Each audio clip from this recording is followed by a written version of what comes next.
Welcome to the OCSAA training video, How to Use the AVS Guidebook.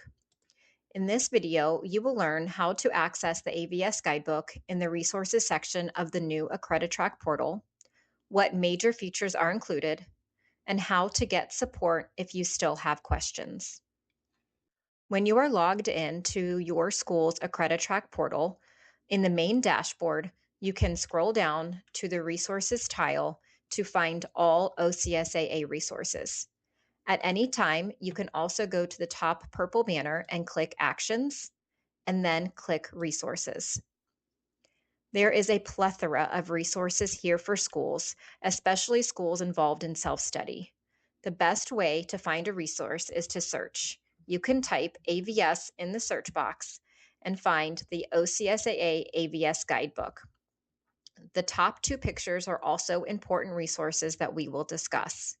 To download the guidebook, scroll over under Actions, click Download File, click OK, and the file will download to your local browser.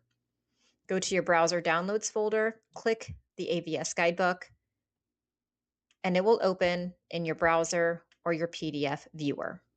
The guidebook has two main purposes. First, it gives step-by-step support for using AccrediTrack to complete AVS 1 and AVS 2. Second, it explains the compliance expectations behind the data entry, especially staff credentialing, background checks, roles, categories, and wrap-back enrollment. In other words, this guidebook should help schools know both what to enter and why it matters. When you open the guidebook, you do not need to read it from beginning to end. Start with the question you're trying to answer. If you need help with access or user setup, begin with Part 1. If you are entering the calendar, instructional hours, fire inspection, or health and safety inspection, use the AVS 1 section. If you are updating staff, use AVS 2. For role and category questions, use the role directory quick chart. For errors or flags, use the problem report glossary and the frequently asked questions. The guidebook is most helpful when schools use it throughout the year, not only right before the due date. In August and September, review the school profile in AccrediTrack, confirm users, clean up the staff roster, and add new employees. In October, complete AVS 1 and AVS 2 and submit by your diocesan deadline. Be sure to look at the problem report before you submit. In November, respond to any notes, and then in January and February, begin the process again. The key message is that AVS should be accurate all year. The appendices are meant to save time. Before submitting AVS 1, use the AVS 1 checklist. Before submitting AVS 2, use the staff roster checklist. When choosing categories and roles, use the role directory quick chart and avoid using other as a default option. For non-credentialed staff, use the wrap-back enrollment decision tree.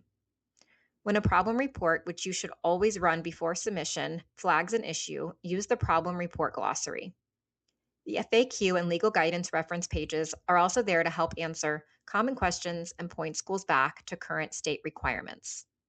To use this guidebook well, build a simple local routine. Keep one local AVS folder for inspection reports, calendars, BCI and FBI documentation, and staff notes. Delegate data entry when needed, but remember that the principal remains responsible for accuracy and compliance.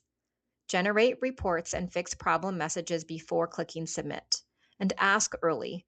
Use the AccrediTrack help feature and contact your diocesan advisory representative when something does not make sense. The AVS Guidebook is meant to be a working tool, not a document that sits in a folder.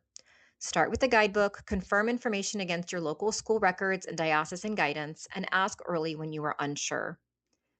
Please remember, AVS supports responsible stewardship, student safety, and the integrity of Catholic education across Ohio.